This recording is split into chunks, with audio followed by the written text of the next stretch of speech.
कोई भी नई चीज़ खरीद सकते हैं, चाहे वो गाड़ी हो, चाहे भूमि हो, चाहे भवन हो। ऐसा पर्व है जिसमें हम पूरे घर की सफाई, साफ सफाई करते हैं। त्रयोदशी का जो आरंभ है दिन के 10:32 से हो रहा है। उसमें जो सबसे अच्छा मुहूर्त है वो शाम के 6:25 से लेके रात्रि के 8:21 तक है कि कोई भी चीज़ खरीदिए वो उधार मत खरीदिए। नमस्कार, आप सभी का स्वागत है विश टुडे में और मैं हूं आपके साथ सोनिया सिंह। हिंदू धर्म में कोई भी त्योहार हो बड़े हर्षोल्लास के साथ मनाया जाता है और हिंदुओं में सबसे बड़ा पर्व और सबसे ज्यादा दिन का पर्व जो कि 5 दिनों का पर्व होता है, उसे पर्वों का राजा भी कहा जाता है, वो है दिवाली।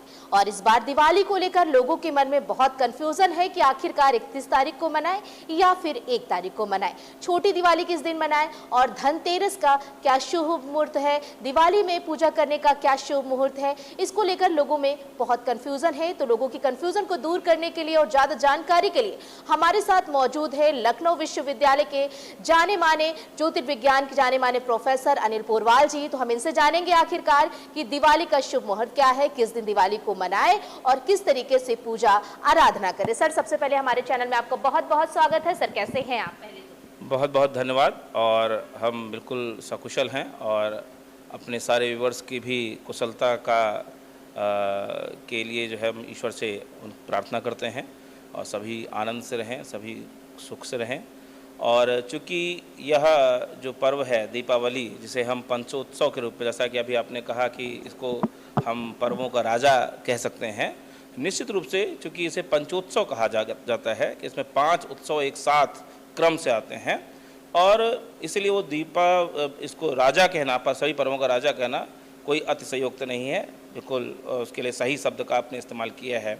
तो जैसा कि इस बार जो दीपावली का पर्व है वो कब से आरंभ होगा, जिसका जो प्रथम पर्व है जिसको हम कहते हैं धनतेरस या धन त्रयोदशी। तो धन त्रयोदशी इस बार 29 अक्टूबर 2024 को पड़ रहा है, जो कि पंचोत्सव का पहला पर्व है।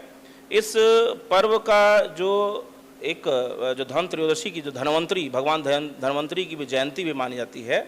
ऐसा कहा जाता है कि समुद्र मंथन में, जब समुद्र मंथन हो रहा था तो उस समय भगवान धनवंतरी का जन्म जो है वो इसी दिन धनतेरस वाले दिन हुआ था, जिसको धन त्रयोदश जो है तद्भव शब्द हो गया है कि बिगड़ते बिगड़ते धन त्रयोदशी को धनतेरस कहा जाने लगा है। ठीक है, इसमें हम किसी भी नवीन वस्तुओं का आरंभ कर सकते हैं, कोई भी नई खरीदारी कर सकते हैं।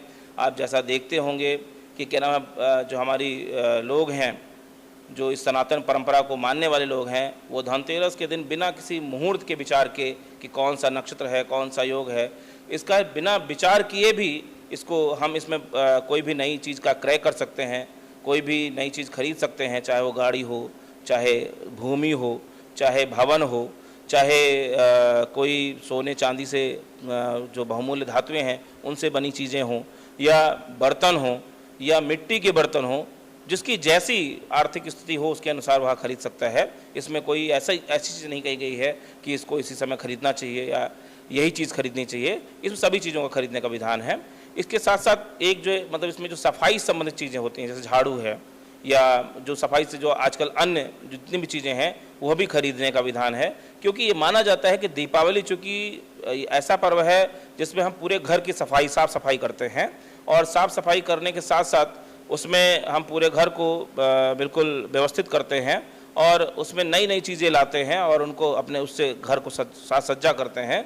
तो जितनी भी नई चीज़ें हैं हम धनतेरस के दिन खरीदते हैं, उनके पूजन अर्चन करते हैं और उस दिन कुछ जड़ी बूटियों के माध्यम से कुछ स्नान करने की परंपरा हमारे आचार्यों ने कही है। तो जड़ी बूटियों को जल में डालकर भी स्नान करने की, क्योंकि भगवान धन्वंतरी जो कि आयुर्वेद के जनक माने जाते हैं, तो ऐसी स्थिति में हम अगर जड़ी बूटियों के माध्यम से स्नान करें या जड़ी बूटियों के जल से अगर स्नान करें तो हमारे लिए और अच्छा है। नहीं कुछ है तो जैसे जराकुश है, वो एक जड़ी बूटी के रूप में हमारे पास सब उपलब्ध रहता है, सबसे उपलब्ध चीज़ है, तो आप उसको डालकर भी स्नान कर सकते हैं। नहीं तो है नीम की पत्तियां डाल के स्नान कर सकते हैं। तो इस प्रकार स्नान करने की परंपरा जो है इस दिन से की जाती है।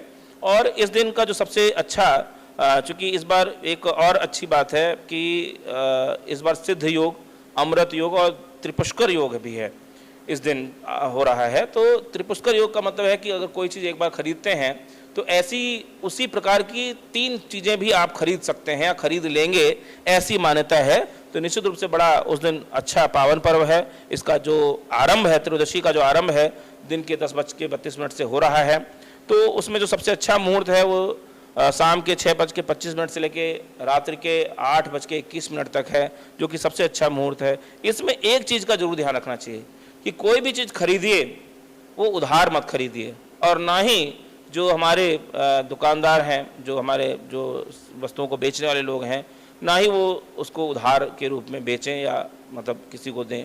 अगर किसी को मान लीजिए वाहन लेना है, चूँकि आजकल परंपरा है कि हम लोन से खरीदते हैं, तो आप उसकी प्रक्रिया पहले ही कर लें और उसके बाद उसको मतलब खरीद लें, अगले दिन उसको धनतेरस के दिन निकाल सकते हैं। तो इस तरीके से भी करना चाहिए, तो इसका जरूर ध्यान रखना चाहिए। दूसरा जो इसमें पर्व है, द्वितीय जो पर्व के रूप में जाना जाता है, वह है जिसको हम छोटी दीपावली के रूप में जानते हैं। इसको हम सुखरात्रि के रूप में भी, यक्षरात्रि के रूप में भी, या सुख सप्तिका के रूप में भी इसको हम कहते हैं। इसमें जो जिसको हम लोग छोटी दीपावली कहते हैं, बेसिकली उसका जो नाम है वो है नरक चतुर्दशी, ठीक है ना। नरक निवारण चतुर्दशी इसको भी कहते, इसको नरक निवारण चतुर्दशी कहते हैं। इस बार वह 30 अक्टूबर को पड़ रही है, और इस दिन हम क्या करते हैं कि चूँकि ये यम का दिन माना जाता है, तो चूँकि यमराज की दिशा जो है दक्षिण दिशा कही गई है, तो हम दक्षिण दिशा में एक दीपक अवश्य जलाना चाहिए इसमें। और इसको चूँकि नरक चतुर्दशी भी कहते हैं, तो नरक चतुर्दशी के रूप में जितने भी हमारे ऐसे स्थान हैं जहाँ से हमारे घर का पानी बाहर की ओर निकलता हो, जिसको हम जैसे नाली कह सकते हैं, उन स्थानों पर भी दीपक जलाना चाहिए। ये प्रतीक है उस बात का कि आपने वहाँ तक अपने घर की सफाई कर ली है। सारा जो भी घर का जो भी जितना भी सामान साफ सुथरा करके, मतलब वहाँ तक हमने सफाई कर ली है। अगर वहाँ दीपक जलाना तो वहाँ भी सफाई रखनी होगी। तो इसका मतलब ये है कि उस चीज़ को हमने बिल्कुल साफ सुथरा दुरुस्त कर लिया है, इसलिए नरक चतुर्दशी के रूप में होता है। इसके अतिरिक्त जो हमारे पुराणों में उसका मिलता है औषधि और तैल स्नान। औषधि तेल मतलब तेल में औषधि डाल के उसको फिर इसके स्नान करने की परंपरा है। नहीं तो सरसों के तेल में कपूर इत्यादि डाल के या नारियल के तेल में कपूर इत्यादि डाल के भी अगर हम स्नान करें, जल जिसको तैल स्नान बोलते हैं, तो तैल स्नान से भी जो है इसको इस दिन करना चाहिए, और उससे हमारा जो वो है बढ़ता है। इसके बाद इसमें धन के देवता जो कुबेर हैं उनके भी पूजन करने की परंपरा है, तो उनका भी पूजन करना चाहिए।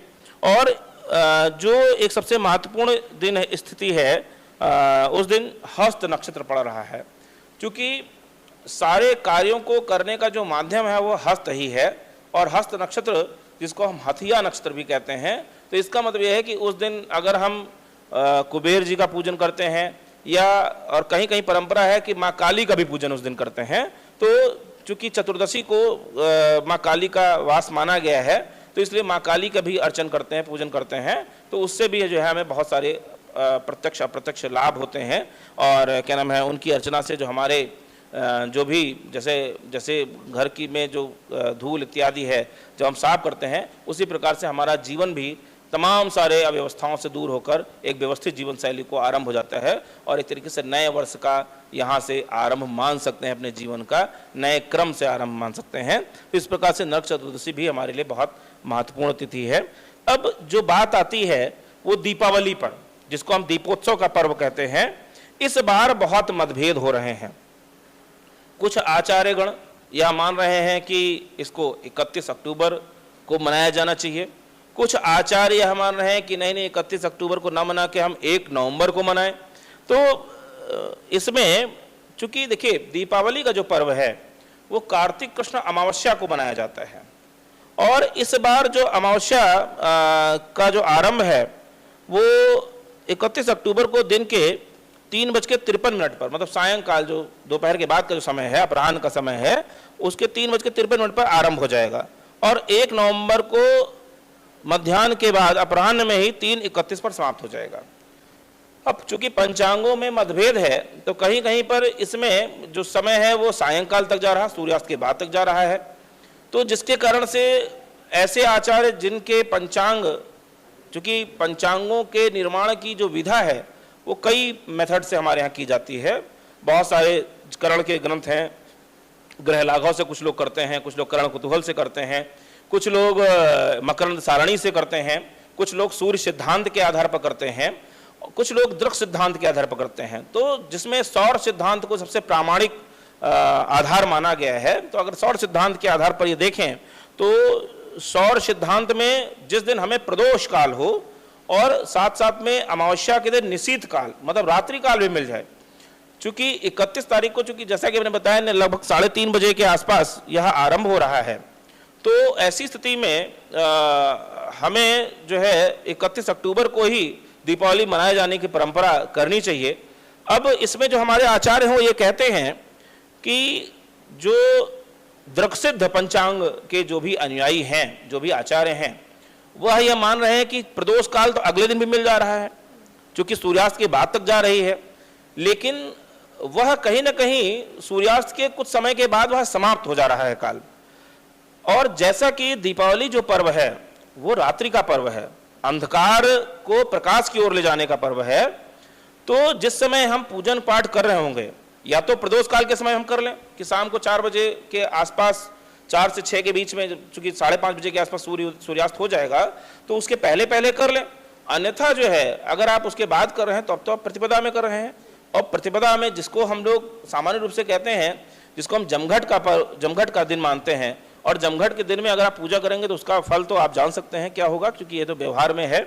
तो मेरा और जो कुछ आचार्य हैं जो शास्त्रीय पद्धति से जिनको गणित का या ज्योतिष का संस्कार है, तो वो लोग यही मान रहे हैं कि 31 अक्टूबर 2024 को ही दीपावली का पर्व मनाया जाना चाहिए, क्योंकि हमें निशीथ काल भी मिल रहा है और प्रदोष काल भी मिल रहा है।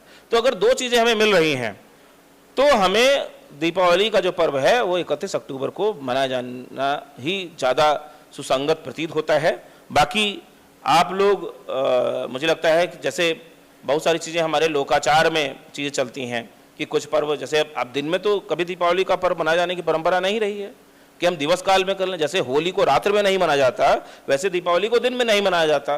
तो जब रात्रि होगी तभी आप दीपावली का पर्व मनाएंगे, और उस समय यदि अमावस्या नहीं है तो जिस दिन लक्ष्मी जी की जयंती है, क्योंकि दीपावली का पर्व एक के पीछे का जो पौराणिक कारण ये है कि समुद्र मंथन में लक्ष्मी जी का जन्म जो है उनका अवतरण जो है वो कार्तिक कृष्ण अमावस्या को हुआ था, इसलिए हम दीपावली का पर्व मनाते हैं। कुछ सिद्धांत ऐसे भी हैं कि जिसमें कहा जाता है कि भगवान राम जब अयोध्या की ओर लौटे तो सारी जो प्रजा ने उनके स्वागत में सारे रास्ते में, मार्ग में, सब मंदिर में, सब घरों में दीपों के द्वारा दीपों को प्रज्वलित किया, और जिससे पूरे मार्ग में, पूरे अयोध्या में प्रकाश ही प्रकाश हो गया।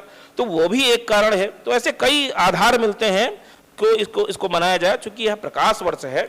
और जैसा कि हमारे शास्त्रों में कहा गया है कि दीपावली के दिन सर्वाधिक अंधकार होने के प्रमाण मिलते हैं, मतलब उस अमावस्या को सबसे अधिक अंधकार होता है।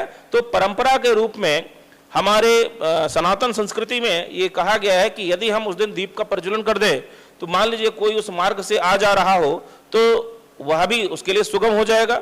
मतलब सबसे अंधियारी रात को यदि हम सबसे प्रकाशित कर दें तो उसके लिए हमें दीपों का प्रज्वलन करने की बात कही गई है, दीपों को जलाने की बात कही गई है। दीपों को, या आजकल के समय में बहुत सारी लाइट व्यवस्था आ गई है, मतलब आधुनिक तकनीकी से भी हम लोग जला रहे हैं, लेकिन उसके पीछे का जो कारण था कि एक तो ये ऋतु का परिवर्तन हो रहा है, तो बहुत सारे कीट पतंगे भी उत्पन्न हो जाते थे बरसात के कारण से, वर्षा ऋतु के कारण से। अब शरद ऋतु के बिल्कुल मध्य के काल में है हम लोग, तो कहीं ना कहीं ऐसी स्थिति में जो कीट पतंगे बहुत सारे अनायास हैं वो उन दीपों के द्वारा भी क्या होते थे, भस्म हो जाते थे, और हमारा जो वातावरण है वो शुद्धिकरण हो जाता था। लेकिन ऐसी स्थिति जब हम बिजली की झालर जलाते हैं उनसे हमें प्राप्त नहीं होती है। तो इसलिए हमें भले ही ठीक है हम आधुनिक पद्धति से हम झालर जलाएं और बहुत सारे जो आधुनिक चीज़ें आ गई उनका हम प्रयोग कर सकते हैं, लेकिन साथ साथ में दीपक भी जलाएं। तो जैसे इसमें दीप मालिका का यह त्यौहार माना गया है, तो इसमें कम से कम विषम संख्या में 5 संख्या, 7 संख्या, 9 संख्या या 11 संख्या या विषम संख्या में हमें दीपों को रखना चाहिए।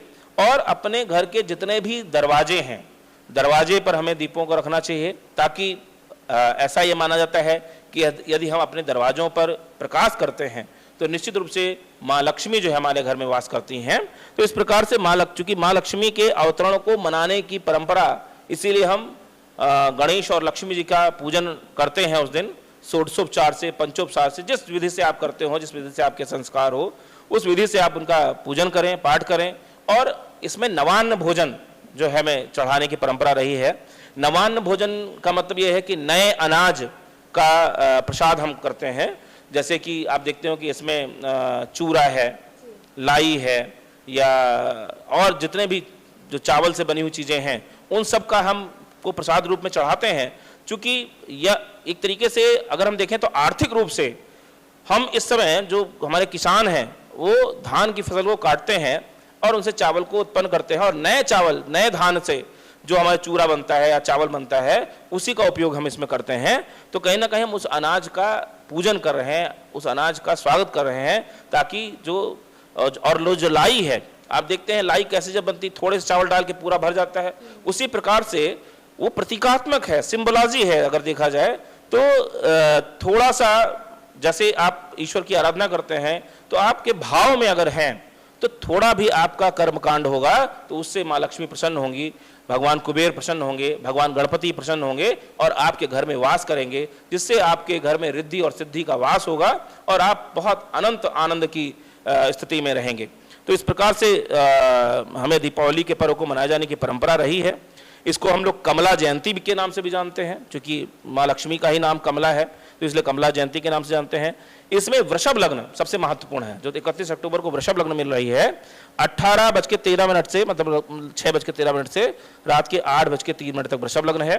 अगर इसमें नहीं कर पा रहे हैं तो आप रात्रि में कुंभ लग्न में भी कर सकते, सिंह लग्न में भी कर सकते हैं, जो कि रात के 0:46 से लेकर 3:02 तक है, तो इस लग्न में भी कर सकते हैं।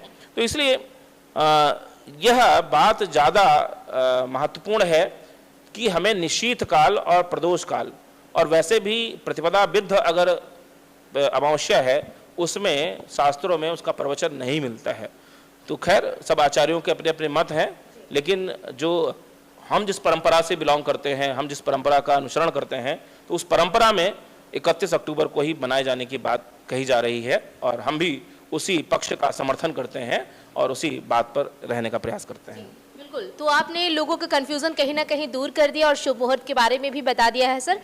अब आप क्या लोगों को, देशवासियों को, प्रदेशवासियों को दिवाली पर कहेंगे, किस तरीके से वो मनाएं? देखिए, दीपावली चूँकि धूमधाम का हमारा त्यौहार है, हम इसमें हम अपनी हर चीज़ को प्रकाशित करते हैं। आजकल बहुत सारे पटाखे और तमाम सारे इस तरह की गतिविधियां भी होती हैं।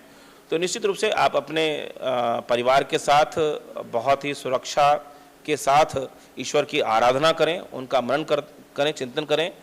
धूम धड़ाका ठीक है, लेकिन मुख्य रूप से यह त्यौहार जो है माँ लक्ष्मी, माँ भगवान गणेश और भगवान कुबेर के साथ साथ हम माँ सरस्वती की भी वंदना करनी चाहिए उस दिन। और जो व्यापारीगण हैं उनको तराजू को, या तराजू है अपना जहाँ पर धन रखते हैं, उसका भी पूजन पाठ करना चाहिए और साथ साथ में लेखनी का भी पूजन करना चाहिए।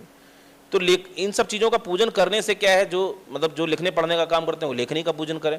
तो इस तरीके से अगर हम पूजन करते हैं तो निश्चित रूप से हम और आप दोनों ही जो इस त्यौहार की शुभता है, जो त्यौहार के पीछे हमारी संस्कृति, सनातन संस्कृति का जो रहस्य है, कहीं ना कहीं उससे जो हमारे जनित शुभ फल हैं उनकी हम प्राप्ति कर सकेंगे। और निश्चित रूप से यदि आप शास्त्रोक्त विधि का अनुसरण करते हैं तो आप अपने जीवन में धन धान्य से युक्त हो जाएंगे और जितने भी आपकी परेशानियां हैं उनको, जो संकट मोचन है अर्थात भगवान गणेश, वो आपके सारे संकटों को दूर करेंगे, सारे विघ्नों को दूर करेंगे और आप अपने जीवन में सुखमय स्थिति को प्राप्त करेंगे। बहुत बहुत धन्यवाद सर। तो आपने देखा कि ये ज्योतिर्विज्ञान के जाने माने ज्योतिषाचार्य अनिल पुरवाल जी थे, जिन्होंने लोगों का कंफ्यूजन दूर कर दिया कि आखिरकार दिवाली वो किस डेट को मनाए और किस विधि विधान से पूजा करे और किस शुभ मुहूर्त पर वो पूजा करके सुख समृद्धि शांति बना सकते हैं। राज्य के साथ मैं सोनिया सिंह, इमेज टुडे, लखनऊ।